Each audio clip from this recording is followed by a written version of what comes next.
जय हिंद दोस्तों। आज हम लोग हिंदी पढ़ेंगे और हिंदी में चैप्टर पढ़ेंगे तत्सम और तद्भव शब्द।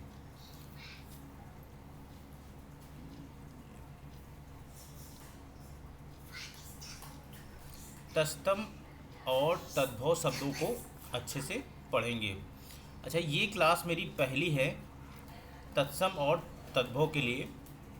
तद्भव की जो हमारी आर ओ और ए आर ओ के लिए बहुत ही महत्वपूर्ण होगी। ठीक है, तो आज हम लोग तत्सम और तद्भव शब्दों को पढ़ते हैं।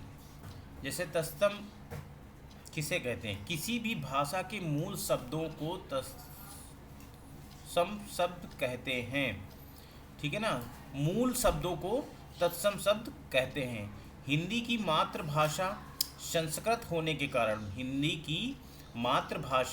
संस्कृत होने के कारण संस्कृत भाषा के जो शब्द मूल रूप में ही हिंदी भाषा में प्रयुक्त होते हैं उन्हें हम तत्सम शब्द कहते हैं। मतलब जो शब्द हम लोग संस्कृत में यूज करते हैं और उनमें कोई बदलाव नहीं हुआ और वही शब्द ज्यों का त्यों हिंदी भाषा में यूज किए जाते हैं या प्रयोग किए जाते हैं, उनको हम लोग तत्सम शब्द कहते हैं।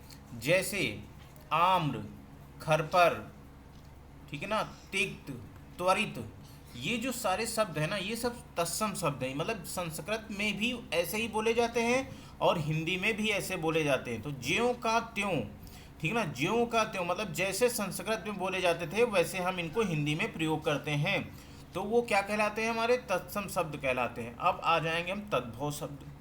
ठीक है ना, अब संस्कृत के मूल शब्द तत्सम की विकृति मतलब बदलाव हो गया से उत्पन्न जो शब्द हिंदी भाषा में प्रयुक्त होते हैं। अच्छा, जो शब्द तत्सम शब्द जो संस्कृत भाषा में प्रयोग होते थे और वहाँ से लेके हिंदी तक आते थे, उनमें बदलाव उत्पन्न हो गया। ठीक है ना, और वो हिंदी में प्रयोग किए जाते तो उन्हें हम लोग तद्भव शब्द कहते हैं। जैसे आग, ये हमारा तद्भव शब्द है और इसको हम संस्कृत में अग्नि बोलते हैं, संस्कृत में पुष्प बोलते हैं और यहाँ इसका बदलाव हो गया तो तद्भव क्या बन गया? फूल बन गया।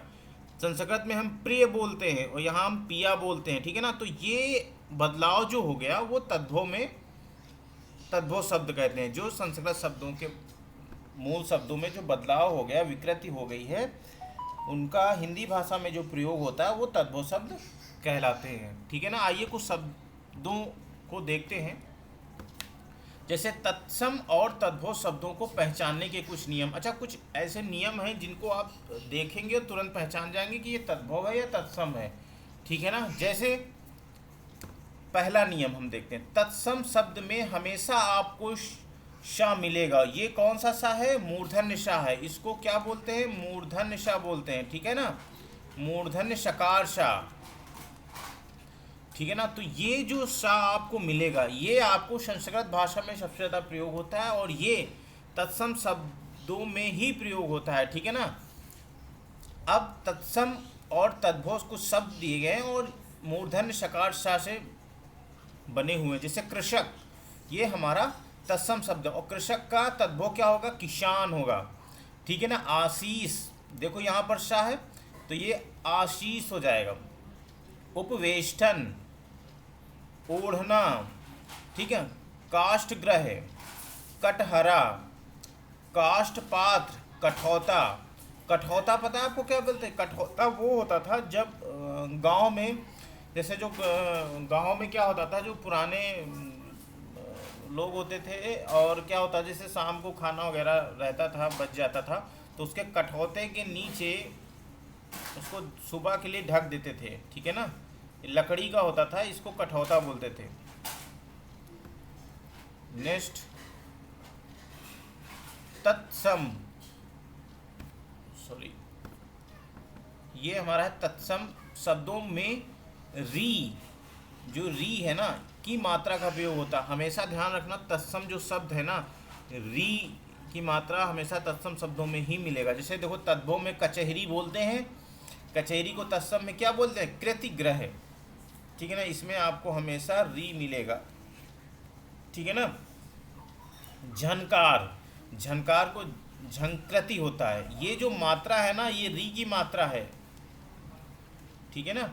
नाती, नप्त्री, नाच, नृत्य।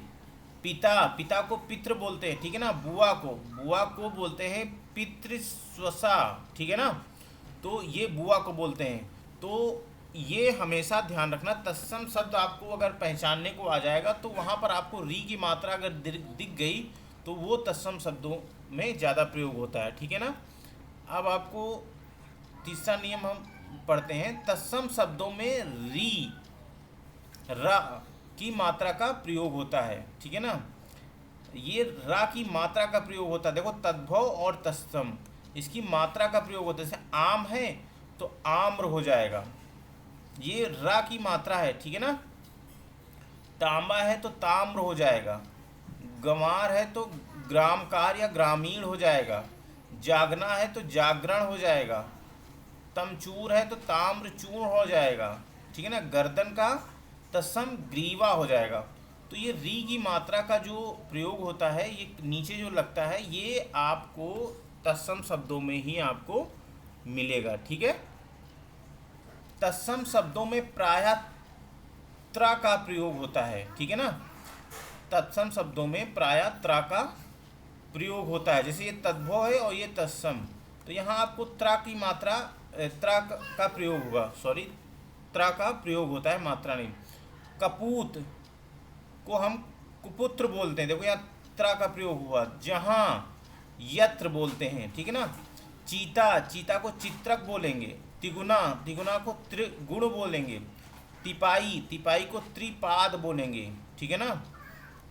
तीन कूट को चित्रकूट बोलेंगे। तो ये जहाँ पर आपको ये त्रा मिल जाता है ना, ये त्रा, तो ये आप जो है ना, प्रायः ये जो शब्द होते हैं वो हमारे तत्सम के होते हैं, ठीक है ना। ये ध्यान रखना। ये नियम नंबर 4 हो गया। अब नियम नंबर 5 हम लोग देख देते हैं। तत्सम शब्दों में प्रायः प्रा का प्रयोग होता है। तत्सम शब्दों में प्रायः प्रा का प्रयोग होता है। जैसे तद्भव है और ये तत्सम है, तो तत्सम में आपको ज़्यादातर प्रा देखने को मिलेगा, ठीक है ना। जैसे पिया, पिया का प्री होता है, ठीक है ना। पहला, पहला का प्रथम होता है, ठीक है ना। पहर, पहर का प्रहर होता है। परघट, प्रकट होता है, ठीक है ना। परनाली, प्रणाली, ठीक है ना। परशना, प्रसारण, ठीक है ना। तो ये आपको तत्सम शब्दों में प्रा देखने को मिलेगा, ठीक है ना। तो ये जब आप पढ़ेंगे तो आपको गलती नहीं होगी, ठीक है ना। जैसे क्वेश्चन हल करने में जल्दी हो जाएगी, आसानी हो जाएगी। जब प्रा दिख जाएगा तुरंत आप लगा देंगे। तत्सम शब्दों में पीछे त्रावण का प्रयोग होता है और तद्भव शब्दों के पीछे खा या छा शब्द का प्रयोग होता है। देखो, इसमें तो हमारा छा होता है, ठीक है ना, और इसमें या तो खा होगा या फिर छा होगा। मतलब क्या, यही चीज जो खा और छा है, ये तत्सम शब्दों में छा का रूप हो जाता है, ठीक है ना। जैसे पंछी, यहाँ पर छा है तो यहाँ पर क्या हो गया, पक्षी हो गया। साखी, यहाँ खा है तो यहाँ पर देखो साक्षी हो गया। रुख है यहाँ पर तो यहाँ वृक्ष हो गया, वृक्ष हो गया, ठीक है ना। रुख तद्भव है और वृक्ष क्या है, तत्सम है, ठीक है। रीख, यहाँ रिछ हो गया। भूख, यहाँ भूच्छा हो गया।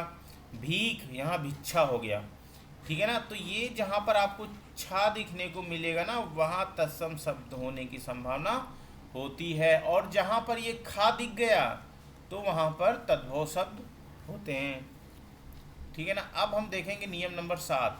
तत्सम शब्दों में प्रायः स्रा, ठीक है ना, का प्रयोग होता है और तद्भव शब्दों में शा का प्रयोग होता है। अच्छा, ये सा दंतय होता है, दंतय सकार सा होता है, ठीक है ना।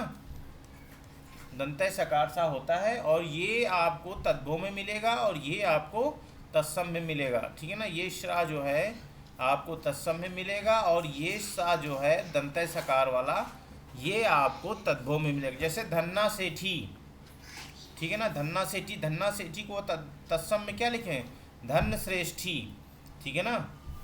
धन्ना सिंह, इसमें धन श्रेष्ठ। परसों, परस्वः, पाश, पार्श्व, ठीक है ना। तो ये हमारा हो गया। तत्सम शब्दों में शा, ठीक है ना। अब इस शा को तालु शा बोलते हैं का प्रयोग होता है। जैसे तद्भव शब्दों में शा, ठीक है ना, ये दंत शकार शा का प्रयोग होता है। तो आपको तद्भव में ये वाला शा मिलेगा और तत्सम में ये वाला शा मिलेगा, ठीक है ना। जैसे दिया शलाई, यहाँ पर देखो ये शा यूज हुआ, दीप शलाका, ठीक है ना। अंश, देखो अंश ऐसे लिखा होता है तत्सम में, ठीक है ना। शाग, शाक, इसमें ऐसे लिखा। शव, शत, ठीक है ना। सेम, सिम्बा, शेठ, श्रेष्ठ। तो ये आपको इस तरह मिलेंगे, ठीक है ना सब। तो ये तत्सम शब्द और तद्भव शब्द की पहचान होती है, ठीक है ना। अब हम लोग 9th देखेंगे। तत्सम शब्दों में वा का प्रयोग होता है, ठीक है ना, जबकि तद्भव शब्दों में बा का प्रयोग होता है, ठीक है ना। तद्भव में बा का प्रयोग होता है और तत्सम में वा का प्रयोग होता है। ये मतलब नियम नहीं, मतलब ये आपको प्रायः देखने को मिलेगा। जो तत्सम शब्द है उसमें वा मिलेगा और वही शब्द जो बने होंगे वो आपको बा मिलेगा तद्भव में। तो जैसे तद्भव में बन हम लोग बोलते हैं कि बन, लेकिन वही तत्सम में हम लोग बोलेंगे वन। निबाह, निबाह को हम लोग क्या बोलेंगे, निर्वाह। बैन, बैन को वचन बोलेंगे, ठीक है ना। बौना, बौनों को वामन बोलते हैं, ठीक है ना। ब्याह, ब्याह का विवाह। बिल, बिल का विवर, ठीक है ना। तो ये ऐसे शब्द हैं जो तत्सम में वा और बा का डिफरेंट बताता है, ठीक है ना। तो ये चीज़ ध्यान रखना। आज के लिए इतना ही, मिलते हैं नेक्स्ट क्लास में।